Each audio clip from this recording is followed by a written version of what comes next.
अयोध्या राम मंदिर में चंदे की चोरी की गई। कुछ लोगों का कहना है कि 50 करोड़ की डकैती है, कुछ लोग बोलते हैं 200 करोड़ की, कोई बोलता है 1500 करोड़ की डकैती की गई है। अहम सवाल यह है, क्या हिंदुओं ने किया?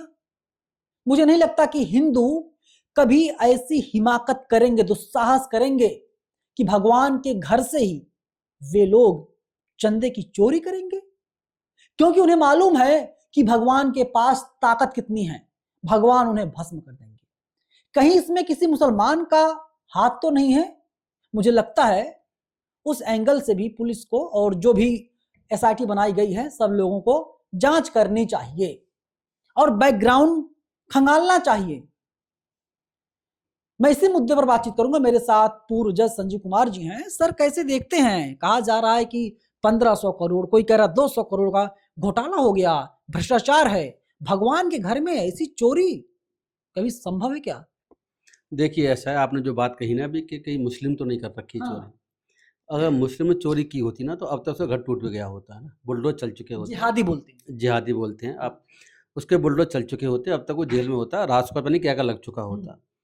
लेकिन ये जो चोरी चल रही है, इसको डकैती कहें, लूट कहें, चोरी कहें या गबन कहें, कुछ भी कहें आप, जो ना ये इसमें इतना वॉल्यूम इतना ज़्यादा बड़ा है, तो 2-3 करोड़ से शुरुआत होती है इसकी।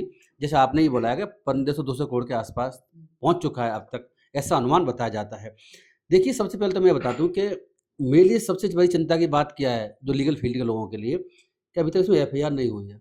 आप मुझे बताएं कि अगर थोड़ी बहुत भी कहीं कोई भी अगर साइकिल भी चोरी कर ले, अगर 10 रुपये भी चोरी कर लेता है या गबन कर लेता है, तो उसमें तुरंत एफआईआर होती है और उसके बाद सारी इन्वेस्टिगेशन होती है। इसमें अभी तक एफआईआर नहीं करी गई है। इसका मतलब क्या है कि सरकार जो है, भारतीय जनता पार्टी की सरकार, उत्तर प्रदेश की गवर्नमेंट और भारत सरकार में जो मोदी जी बड़े दबाव में है इस घटना के उजागर होने के बाद में, और वो ये चाहते हैं कि कैसे भी करके इस मामले को रफा दफा कर दिया जाए, या छोटे मोटे जो एम्प्लॉई हैं, जो टुंडू बुंडू कौन कौन बताए जा रहे हैं, उनको बस फंसा करके इसमें और पल्ला झाड़ लिया जाए और कह दिया जाए कि इन्होंने ही कुछ नोटों की चोरी करी है, कुछ गड्डियों की चोरी करी है। लेकिन मैं बता दूं इसमें, क्योंकि मुझे लगता है कि जो ट्रस्ट है, इस ट्रस्ट को भी हमें विचार करने की ज़रूरत है कि ट्रस्ट है क्या ये। तो ये ट्रस्ट की स्थापना, जो ट्रस्ट मतलब कौन सा ट्रस्ट है, श्री राम जन्मभूमि तीर्थ क्षेत्र ट्रस्ट करके है, जिसको किसने बनाया था? जिसको सुप्रीम कोर्ट का जजमेंट आया था राम मंदिर वाले पर, उस जजमेंट में डायरेक्शन थी सुप्रीम कोर्ट की कि भारत सरकार ट्रस्ट बनाएगी और वो ट्रस्ट ही मंदिर का निर्माण करेगा, बाकी और भी मैनेजमेंट काम को देखेगा। उसके बाद मोदी जी ट्रस्ट को बनाते हैं, भारत सरकार ट्रस्ट को बनाती है और प्रधानमंत्री मोदी जी खुद घोषणा करते हैं लोकसभा में 9 फरवरी 2020 को कि हमने ट्रस्ट को बना रहे हैं। उसमें 15 मेंबर हैं। 15 मेंबर 12 मेंबर तो नॉमिनेट किए गए हैं गवर्नमेंट ऑफ इंडिया के द्वारा, बट ट्रस्ट जो चला रहा है इस वक्त, उसमें से 12 मेंबर तो गवर्नमेंट इंडिया द्वारा नॉमिनेट किए गए हैं और 3 मेंबर बाद में चुने गए हैं। तो कहने का मतलब ये है कि पूरा ट्रस्ट जो है वो भारत सरकार मोदी जी द्वारा बनाया हुआ है। तो अगर इसमें कोई आँच आ रही है, कोई गड़बड़ हो रही है, गबन हो रहा है या लूट डकैती चोरी जो भी हो रही है, घोटाला कोई हो रहा है किसी तरीके का, तो उसके लिए रेस्पॉन्सिबिलिटी मेरे हिसाब से भारत सरकार तक जाती है। और मोदी जी, इसने आपको पता होगा, मोदी जी ने उसका शिलान्यास किया, बाद में मोदी ने भूमि पूजन किया, शिलान्यास किया, सब कुछ का मोदी ने किया हुआ है, जान डाल दिया मोदी जी। अगर राम जन्मभूमि ट्रस्ट के अगर वेबसाइट पर जाएं ऑफिशियली, तो आपको पता लगेगा सबसे पहले ट्रस्ट में मोदी जी का फोटो नजर आ रहा है। तो वही समझने की बात है। एक बात और सबसे बड़ी इंपॉर्टेंट है कि ट्रस्ट में, जैसे मैंने बताया कि 15 मेंबर हैं और 15 मेंबर सारे वो हैं जो भारत सरकार ने अपॉइंट किए हैं, वो योगी जी ने अपॉइंट नहीं किए हैं। तो अगर इसमें कोई आँच आएगी तो उसमें मोदी जी भी इंडायरेक्ट रूप से रेस्पॉन्सिबल हैं कि मोदी जी अपनी ड्यूटी निभाने में फेल हुए, भारत सरकार ड्यूटी निभाने में फेल हुई। उन्होंने ऐसे लोगों को अपॉइंट कर दिया जो कि उनकी आंख के नीचे, उनकी नाक के नीचे पूरा गबन, भ्रष्टाचार, बेईमानी और चोरी और डकैती चलती रही राम मंदिर के चंदे में, और उसके बावजूद उन्होंने कुछ भी नहीं किया। तो मैं तो कह सकता हूँ कि साजिश है जो ट्रस्ट के मेंबर हैं। चंपत राय की तो विशेष रूप से साजिश नज़र मुझे आती है, जिस तरह की बातें चल रही उस हिसाब से कह सकते चंपत राय जी इसमें कहीं न कहीं इन्वॉल्व नजर आते हैं इस घटना में। इसलिए कह रहा हूँ कि एक मैंने वीडियो देखा, तो सबसे पहले बता दूं आपको, सबसे हुआ क्या था कि जो अखिलेश यादव ने ट्वीट किया पहले कि उसे सूचना मिली है कि नोटों गिनने में कोई घोटाला हुआ है और चोरी चल रही है। उसके बाद में एक वहाँ का जो पहले एम्प्लॉय था, जिसकी नोटों गिनती में भी इसके रोल था, वो नाम उसका भूल रहा हूँ, उसका महिपाल कुछ करके से नाम था, उसने कहा कि 1.5 साल पहले मैं इसमें रहा था, मुझे चंपत राय जी ने खुद नहीं मुझे बुला करके इसमें ड्यूटी दी, मैंने नोटों की गिनती करते समय मैंने घोटाला देखा, पकड़ने के बाद में मैंने जो है चंपत राय से बात करी, उन्होंने बताया कि इसमें ऐसे ऐसे बात चल रही है और उसमें बहुत सारा घोटाला चल रहा है, पैसों की गड्डी बनाते समय कुछ नोटों को अलग रखा जा रहा है और वो घोटाला चल रहा है। एक बात उन्होंने, दूसरी बात उन्होंने एक बात और कही थी कि उन्होंने एक बात जो बड़ी इंपॉर्टेंट बात है कि ये तो नोटों की गिनती तो कम से कम हो रही है, या उसमें से कुछ नोट इधर से रख करके उनकी चोरी चल रही है, लेकिन जो सोना चांदी आभूषण, जो आभूषण होते हैं और रत्न जड़े होते हैं, हीरा होते हैं, उनकी तो कोई गिनती नहीं होती, और ना उनके बारे में रजिस्टर मेंटेन किया जाता है। उनके बारे में ट्रस्ट क्या कर रहा है उसके बारे में उन्होंने आपत्ति उठाई, उस जो जो जो एम्प्लॉय था। लेकिन उस एम्प्लॉय का कहना ये था कि मैंने जब ये बात चंपत राय जी से कही तो उन्होंने कह दिया ऐसा कुछ भी नहीं है, आप जाइए, और उसके बाद उन्होंने नौकरी से निकाल दिया। घोटाले को उन्होंने नहीं रुकवाया। इसका मतलब क्या है, आज से 1.5 साल पहले अगर आपको जानकारी चंपत राय को, जो उसके जनरल सेक्रेटरी हैं, किसके ट्रस्ट के, राम मंदिर ट्रस्ट के जनरल सेक्रेटरी को, जब 1.5-2 साल पहले पता चल चुकी है एम्प्लॉय के द्वारा, वो उसने आपको एलिगेशन लगाए हैं, आपसे कहा है कि भाई ऐसे आप देखिए, आप चुप बैठे हुए हैं। और अभी क्या होता है, जब अखिलेश यादव जी ने अभी जब कुछ दिनों पहले जो एलिगेशन लगाए थे इस मसले पर, उसके बाद 2-3 दिन के बाद में, 5 दिन के बाद में देखता हूँ कि चंपत राय का स्टेटमेंट मीडिया रिकॉर्ड करते हैं, तो वो क्या कहते हैं, अभी तक हमारे नोटिस में ऐसा कुछ नहीं आया कि घोटाला चल रहा है, चोरी चल रही है, सब कुछ ठीक चल रहा है। ऐसा चंपत राय का कहना था, जबकि 1.5 साल पहले एक एम्प्लॉय इनका खुद ही नोट गिनने वाला कंप्लेंट कर चुका है। तो इसी वजह से ट्रस्ट जो बना हुआ है, ये ट्रस्ट की भूमिका है, ट्रस्ट के लोग इसमें रेस्पॉन्सिबल है। मैं एक बात और बताता चलूँ इसमें, कि इसमें 4 तो IAS ऑफिसर हैं ट्रस्ट में, जो भारत सरकार ने अपॉइंट किए हैं, जिसमें एक सबसे इंपॉर्टेंट नाम है, जिनका नाम है ज्ञानेश कुमार IAS। ज्ञानेश कुमार IAS कौन है? कौन है ज्ञानेश कुमार? ज्ञानेश कुमार वो हैं जो इस वक्त चीफ इलेक्शन कमिश्नर हैं। दुनिया को पता है, पूरे देश को तो पता ही है, ऐसी उनकी तो शोहरत पूरे देशों में फैल चुकी है। किस मसले पे? वोट चोरी के मसले पे, SIR के मसले पे। बंगाल का जो इलेक्शन हुआ है उससे पहले जो SIR हुई है, उससे पहले बिहार में जो SIR हुई थी, वो चर्चा में रही, और उन्हीं की बहुत बड़ी भूमिका है ज्ञानेश कुमार जी की, चीफ इलेक्शन कमिश्नर की, जिसकी वजह से कि ममता बनर्जी जी वहाँ पर हारे। उसके बाद ममता बनर्जी की पार्टी पूरी टूट भी गई है। तो ये जो वोट चोरी के मामले में तो ज्ञानेश कुमार जी का रोल है ही है। अब ये चंदा चोरी के मामले में भी कोई ट्रस्ट के मेंबर वेबसाइट पर आज भी दिखाए जा रहे हैं। इसका मतलब है ये आज भी मेंबर हैं किसके? ट्रस्ट के, जिसकी देखभाल, जिसकी जिम्मेदारी इस बात के लिए है कोई भी घोटाला वहाँ पर ना हो, और सब देख रेख करना, मैनेजमेंट करना, सब चीज़ उसी की जिम्मेदारी में है। तो ऐसी स्थिति में देखो, वहाँ पर बीजेपी को इलेक्शन जितवा रहे हैं, और यहाँ पर ये जो है ये क्या करवा रहे हैं, चंदा की चोरी हो रही है, तो उसको आग बंद करके बैठे हुए हैं। तो ज्ञानेश कुमार के अलावा में 3 लोग और भी इंपॉर्टेंट है इसमें। एक नृपेंद्र मिश्रा IAS, जो मोदी जी के दाएं हाथ हैं, वो भी इसमें मेंबर हैं। और सबसे बड़ी बात, अब बताओ कि इसमें कौन क्या करेगा, वहाँ का DM अयोध्या का वो भी मेंबर है। बड़ा ट्रस्ट के जो वहाँ के अयोध्या के जो अयोध्या का मंदिर है, राम मंदिर, उसको रन किया जा रहा है ट्रस्ट के द्वारा। ट्रस्ट का एक मेंबर कौन है? वहाँ का DM, डिस्ट्रिक्ट मजिस्ट्रेट के देख रेख में ये सब काम चल रहा है। वो आंख बंद करके बैठा हुआ है। चंपत राय भी ऐसा कर रहे हैं, ज्ञानेश कुमार जी हम चर्चा कर चुकी है, नृपेंद्र मिश्रा भी हो गए, एक और अपनी अवस्थी IAS है कोई। तो 4 तो गवर्नमेंट के IAS ऑफिसर्स हैं। IAS थे नहीं है, अभी भी हैं, रिटायर हो गए। नहीं, एक तो रिटायर हो गए थे, अवस्थी के हस्बैंड। हाँ, कुछ अवस्थी रिटायर हो गए। जिस वक्त उन्हें अपॉइंट किया गया था तब था, और अभी भी जिस वक्त अपॉइंट किया गया था जब ट्रस्ट बना था 2020 में, तब की बात कर रहे हैं। अब कुछ रिटायर हो गए हैं, जैसे ज्ञानेश कुमार रिटायर हो, जो उनके बाद हम चीफ कमिश्नर बना दिए गए, वो रिटायर हो चुके हैं। तो वो अलग बात है, जिस वक्त बना था ट्रस्ट तब वो IAS ऑफिसर थे। अब कुछ रिटायर हो सकते हैं, लेकिन अभी भी वो मेंबर उनकी वेबसाइट पर उनको दिखाया जा रहा है ट्रस्ट का। तो देखिए ऐसा है, मैं ज़्यादातर समझ पा रहा हूँ कि ये जो है इतना खतरनाक मामला है मेरी नज़र में, कि राम मंदिर का इतना बड़ा आंदोलन चला, पता नहीं हिंदू ने क्या क्या कहानी गढ़ी इसमें, मस्जिद भी तोड़ दी ज़बरदस्ती पहले 1992 में, उसके बाद राम मंदिर का जजमेंट भी आ गया।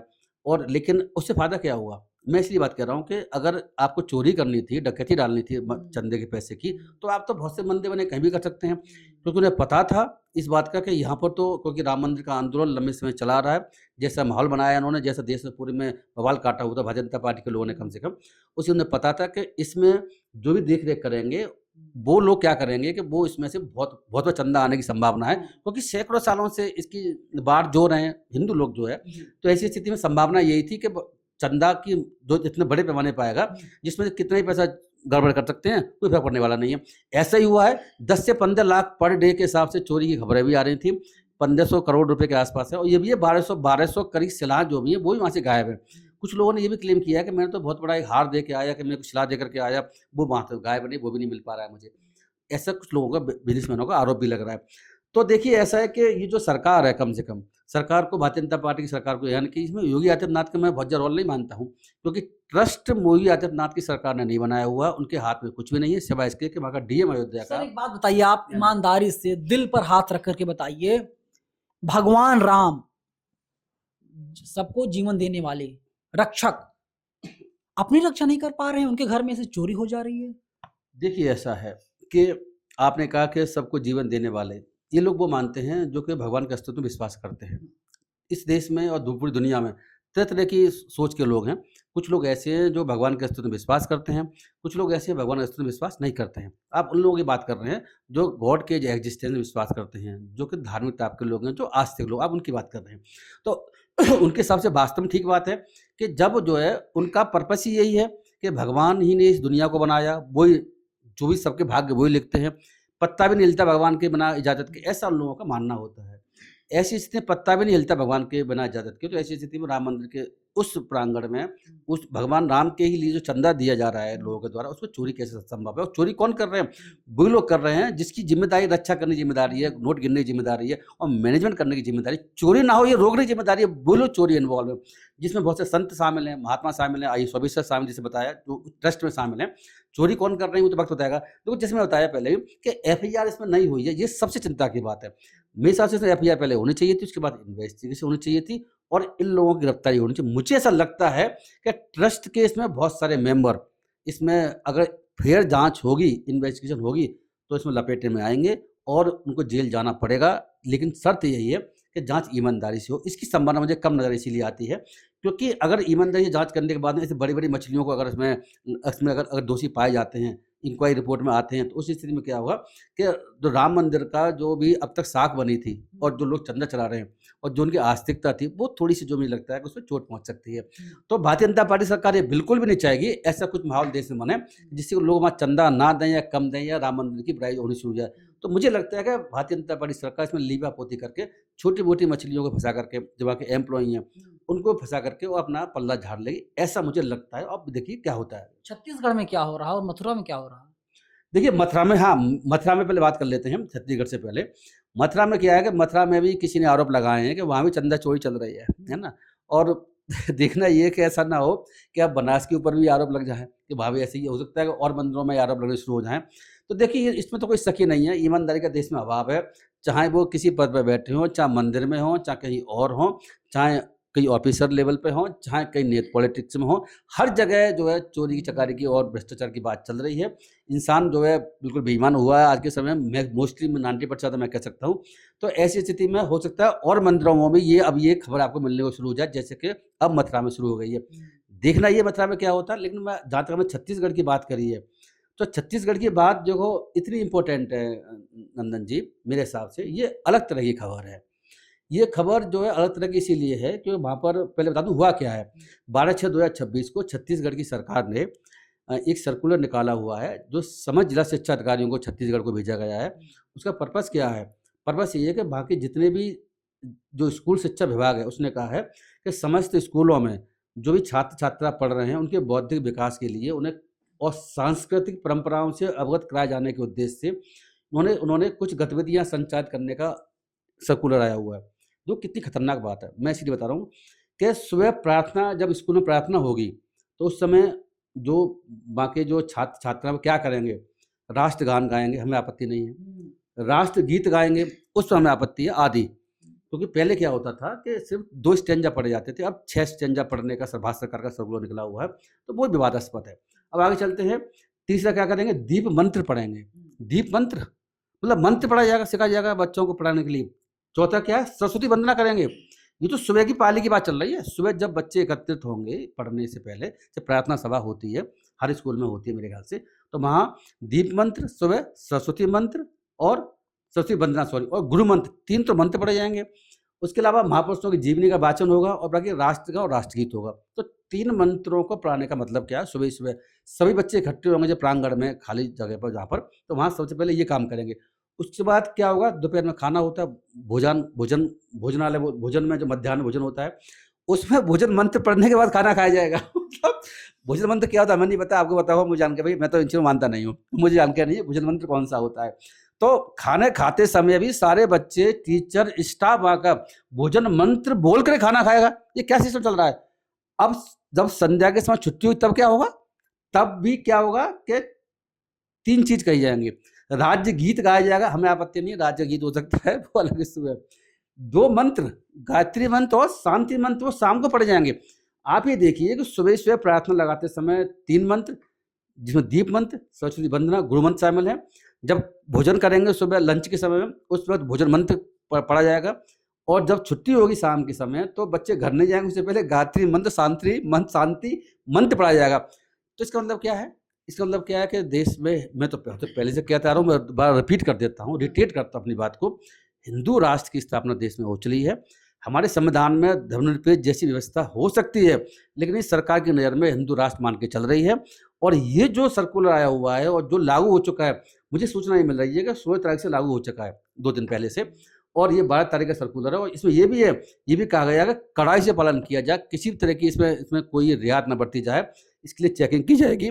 तो अब दो होगा क्या, मुस्लिम, बुद्धिस्ट, ईसाई, क्रिश्चियन बच्चे या नास्तिक बच्चे या जैनी या और भी धर्म के लोग हैं, वो इन मंत्रों को पढ़ेंगे और मंत्रों को पढ़ के तब शिक्षा ग्रहण करेंगे। शिक्षा ग्रहण करते जाएंगे स्कूल क्लास में, तभी मंत्र पढ़ेंगे, दोपहर में मंत्र पढ़ेंगे खाना खाते समय, और इकट्ठे मंत्र पढ़ेंगे, अलग नहीं पढ़ेंगे। इकट्ठे क्लास में बैठ जाएंगे या किसी खाली प्लेस पर, वहाँ खाना खाने से पहले मंत्र पढ़ाया जाएगा। तो देखो पूरी तरीके से जो है ये देश हिंदू राष्ट्र बन चुका है। ये जो सर्कुलर है वो दिखाता, मुझे ऐसा लगता है कि ये सर्कुलर जो है पूरे देश में, जहाँ भारतीय जनता पार्टी की सरकार है, वहाँ पर धीरे धीरे करके लागू हो जाएगा अगर इस पर रोक नहीं लगाई गई। सुप्रीम कोर्ट या बाकी हाई कोर्ट को सुमोटो एक्शन लेने की आवश्यकता है, लेकिन मुझे तो दूर दूर तक संभावना नहीं आती है कि वहाँ की छत्तीसगढ़ की हाई कोर्ट या देश का सुप्रीम कोर्ट जो सुमोटो एक्शन लेगा, क्योंकि ये संविधान को आप खत्म मान के चलिए। ये मंत्र को पढ़ाया जाना, इसका मतलब क्या है कि हमारे देश का जो बेसिक स्ट्रक्चर बताया गया था सुप्रीम कोर्ट के द्वारा धर्मनिरपेक्षता को हमारे देश में बेसिक स्ट्रक्चर बताया गया है। बेसिक स्ट्रक्चर मतलब ये है कि पार्लियामेंट अपने 100% एमपीओ के बहुमत से भी संविधान के बेसिक स्ट्रक्चर यानी कि धर्मनिरपेक्षता को बदल नहीं सकती। ये सुप्रीम कोर्ट का पहले कहना था। और तो ऐसी स्थिति में जब इस पर चोट चल रही है, बच्चों को हिंदू राष्ट्र के हिसाब से काम चल रहा है, हिंदू के देवी देवताओं को मंत्रों को पढ़ाया जा रहा है, अंधविश्वास में ढकेला जा रहा है, साइंटिफिक टेम्पर की बात ही नहीं हो रही है, तो फिर भी हाईकोर्ट सुप्रीम कोर्ट इसमें सुमोटो एक्शन न लें, तो आप मान के चल लीजिए, मुझे तो उम्मीद लेंगे नहीं, कि आप ये समझ लीजिए, जो मैं बार बार फिर रिपीट कर देता हूँ कि देश में हिंदू राष्ट्र चल रहा है। लोग गलतफहमी में हैं, हमारा देश में संविधान लागू है। मेरे हिसाब से ना संविधान लागू है, और संविधान लागू अगर है भी है तो संविधान वो लागू है जो भारतीय जनता पार्टी आरएसएस चाहती है, यानी कि हिंदू राष्ट्र वाला संविधान लागू है। चलिए, बहुत बड़ा आरोप संजीव कुमार जी लगा रहे हैं, लेकिन फिर आकर के बात वहीं पर रुक जाती है कि क्या कभी कोई हिंदू भगवान के घर से चोरी कर सकता है? कहीं मुसलमानों से कोई संबंध तो नहीं है जो अयोध्या में राम मंदिर में जो डकैती डाली गई है? फिलहाल इस वीडियो में इतना ही। कमेंट बॉक्स में आप लोग अपनी राय जरूर लिखिएगा। सहयोगी संजना के साथ मैं नवीन पानंदन, बाम सेफ न्यूज़, दिल्ली।